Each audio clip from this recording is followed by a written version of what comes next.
Olá, 00:06, muito boa noite para você. E diferente de anos anteriores, o resultado das eleições demorou a ser divulgado dessa vez. O Tribunal Superior Eleitoral explicou que houve uma falha num supercomputador que cuida da totalização dos votos.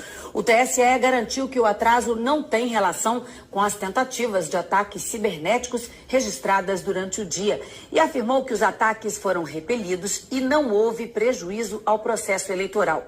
Na Grande Vitória, haverá segundo turno em 4 cidades. Na Serra, Sérgio Vidigal, do PDT, vai disputar o segundo turno com Fábio Duarte, da Rede. Durante a votação, os eleitores reclamaram de demora para votar.